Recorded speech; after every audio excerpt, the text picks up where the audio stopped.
Yes, we are talking about Michigan and Connor Stallions once again here on the show because, well, like a lot of other topics and stories, this one is one that we remain invested in.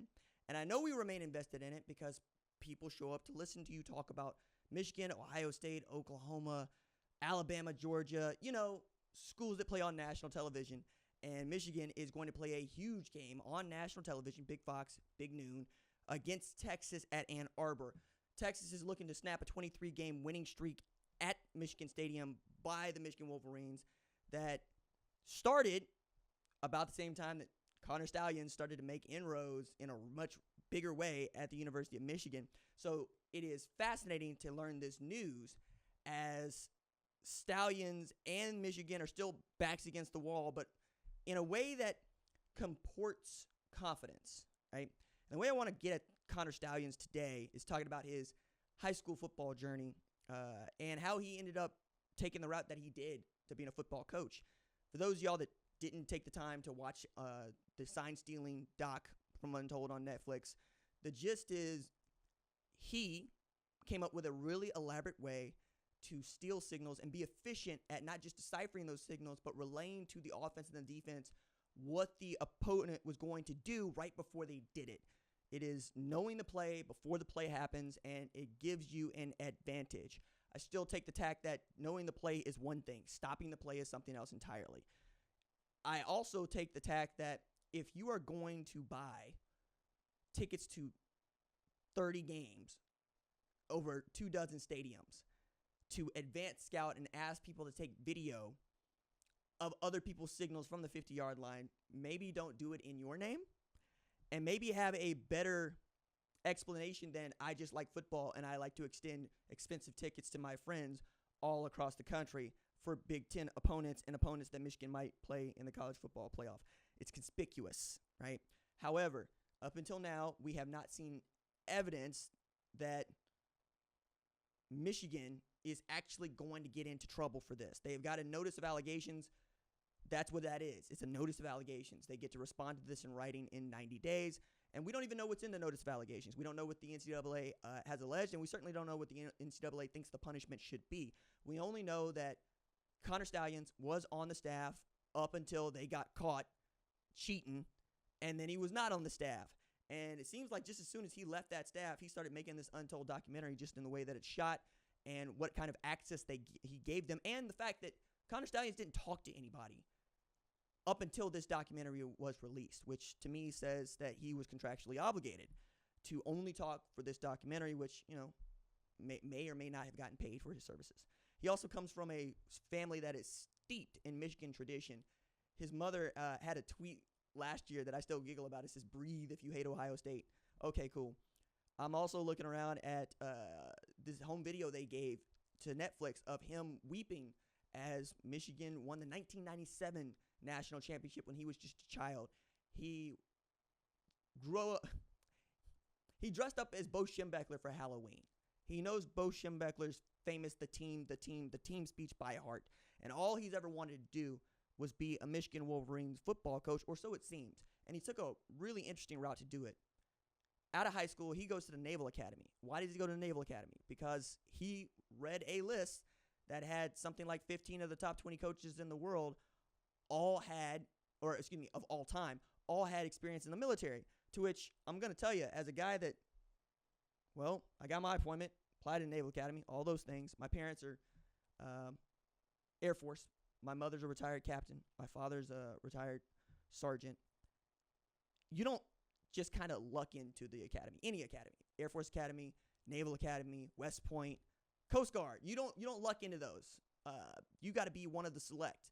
It's a really rigorous process. It's really difficult to get there, and it becomes your career. That's the reason you're doing it. You're coming out as an officer, which means you're going to come out as a 22-year-old, 23-year-old, wet behind the ears kid giving 35-year-olds orders, and they have to trust you, which means that you have to earn their trust. So you can see how going to the Naval Academy makes you, I think, into a better leader, especially a leader of men. But I don't know that would be the reason why I go to the Naval Academy. I do a show about college football. I love college football. I've always loved college football. I have been covering college football as a professional for half my life, and I've been doing this show coming up on 7 years in just a few days. And the thing that I want you to know is I don't think that I'm going to come out of the Naval Academy and think about coaching football. I think my priorities are a little bit bigger than coaching football. And I'm certainly not going to go to Camp Pendleton like he did to fly back and forth to Michigan games on my own dime so that I can be on the sidelines for these games to coach them while I'm a U.S. Marine. I just tend to think that duty comes a little bit farther ahead than coaching football. That he could do both, more power to him. I don't know that I could have done both. That's a heavy ask. But he wanted to be a football coach so badly, and he wanted to help Michigan win a national championship so badly, and he got what he wanted, right? He got to be on the sidelines, and he gave Michigan an advantage that they could use that has led to this historic run over the last 3 years, right, of them just being great. One of the two best teams in college football the last 3 years, them in Georgia, right? And now that Jim Harbaugh is gone and half the staff has gone with him to Los Angeles to coach the Chargers, Sharon Moore is still head coach without a contract, but with a memorandum of understanding that, it doesn't take rocket science to figure out. Perhaps they're waiting on what happens with the NCAA to figure out what exactly his contract looks like, although they agreed on the sum, which is somewhere around $6 million back in February, January, that part. And, Jim Harbaugh had it in his contract that Sharon Moore would succeed him. That's how much he thought of Sharon Moore as an offensive coordinator and as a head coach. I'm also looking at Connor Stalions that, he traded, I think, what other people believe about him or think about him for the opportunity that is before him now. And I have myself thinking about the other part of my life that I've devoted myself to, which is writing. And James Fry wrote a book called A Million Little Pieces that was published in 2003 by Doubleday. And at the time, it was one of the hottest books in the world. Oprah had anointed it, and I got to tell you, man, Oprah anoints one of my books, I'm a bestseller. That's just how that goes. That's how much her opinion and her Oprah's book club means. And she had anointed that book because as a memoir, it's phenomenal. It is one of the greatest memoirs of all time. Problem is, it ain't a memoir. Problem is, he said this was not based in fact, his book. It was based in truth. And that gets to be wonky because people have a different definition of what they think the truth is, which is why I talk about facts and not the truth. Truth is emotional, right? Truth relies on facts when it wants to, but if your truth is that you are, I'll make it about me, right? If my truth is that I'm 6'5", 250 pounds and bulletproof, is that a fact? No, it is not. No, it is not. It is most definitely not a fact. But if that is my energy, if that's my truth, and I'm living my truth, who are you to tell me that I'm wrong? Well, that's why we have these things called facts that rein us all in. And it also sets a baseline for what is awesome and what is excellent. We get something else to measure up against. For instance, there are those that do not see how hard it is to get to 1,000 subscribers, but they don't think that's such a big deal because they see lots of other channels with bigger numbers. I got to tell y'all, man, getting the first person to sign up, getting the first 100 people to sign up to hit this subscribe button that I'm asking you to hit even now, please hit the subscribe button, is one of the most difficult things to do on this entire platform. It just is. And you wouldn't know that if you're not out there trying to make it happen. You just wouldn't.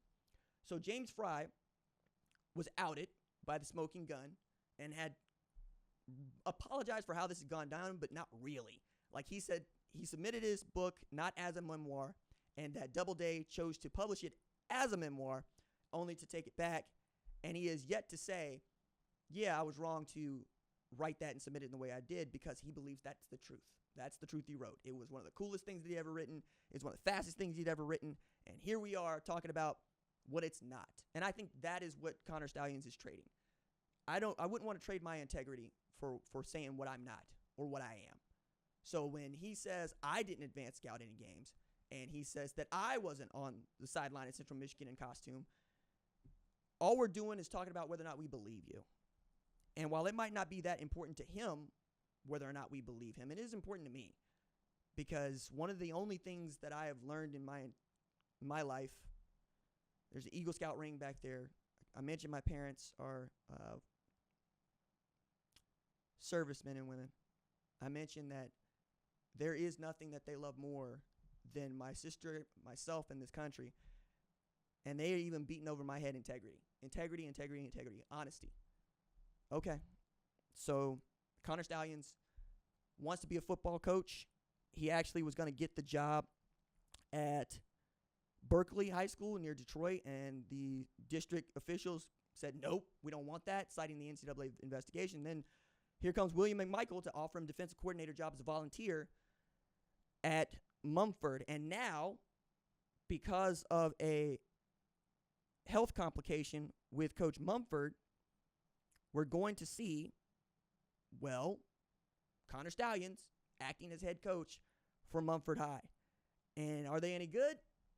They lost 47-6 with him as defensive coordinator in their first game. So maybe not.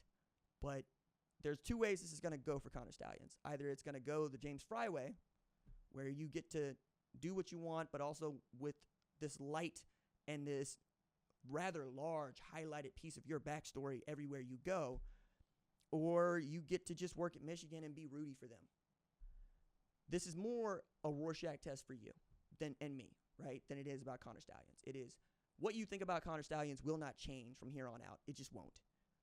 But how you express how you feel, that is the dialogue I would like to have. That is the dialogue we need to have, and that is, frankly, why I love doing sports talk shows. So let me know what you think about this decision in the comments below.